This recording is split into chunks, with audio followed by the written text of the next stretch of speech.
কালয়ে বাঘের তাণ্ডব। বাঘের কামড়ে আহত 3 ব্যক্তি, যাদের মধ্যে একজন গুরুতর অবস্থায় চিকিৎসাধীন রয়েছে Cooch Behar MJN medical college and হাসপাতালে।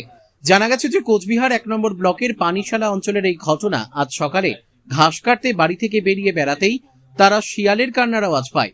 সেই আওয়াজ তাদের সন্দেহ হওয়াতে তারা সেখানে গেলে তাদের ওপর বাঘের হামলা বলে দেখা গেছে। এরপরেই তাদের চিৎকার শুনে ছুটে আসে এলাকার লোকজন। খবর দেওয়া হয় বন দপ্তরে।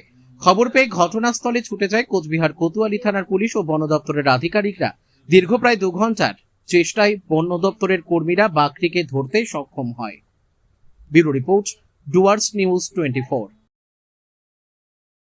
ভুট্টেগাদের মধ্যে একজন যায়, আমাদের যাওয়ার পর আক্রান্ত হয়ে আসে শিয়ালের কান্নার জন্য।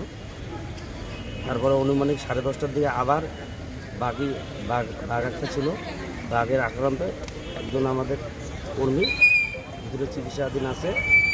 আর বাকি যে দুজনকে আক্রমণ করে সেনাদেরকে প্রাথমিক চিকিৎসার মাধ্যমে ছেড়ে দেওয়া যাচ্ছে। কতজনকে কামড়েছিল? 3 জন বাঘ কামড়েছিল। একবার। আচ্ছা, মানে সকালে যেখানে গিয়েছিল ভুট্টো খেতে, কি করতে গিয়েছিল? ঘাস কাটতে গেছিল। আচ্ছা, আর কালকে রাতে কি কোনো আভাস পেয়েছে?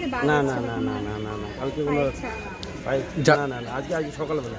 যাদের সকালে কি ঘটলো এটা বলো। আজকে সকালবেলা শিয়াল কান্নাকাটি করতেছে, ওই জায়গায় দেখতে যাওয়ার ফলে এই কেসটা ঘটে গেছে। বাঘ ধরা পড়েছে? বাঘ ধরছে, বনকর্মীরা নিয়ে গেছে।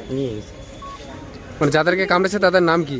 কনক বর্মন, শ্যামল বর্মন আর কার্তিক বর্মন। তাদের মধ্যে এভাবে বাঘ বেরিয়ে আসছে, কতটা আতঙ্কে রয়েছেন আপনারা? অনেক অনেক অনেক অনেক। এই 3 জনের মধ্যে বর্তমান সময়ে ইসেতে কে আছে, হাসপাতালে চিকিৎসাধীন কে আছে? কনক বর্মন আছে। কে হয় আপনার? আমার কাকু হয়ে। আপনার নাম? অনন্ত বর্মন।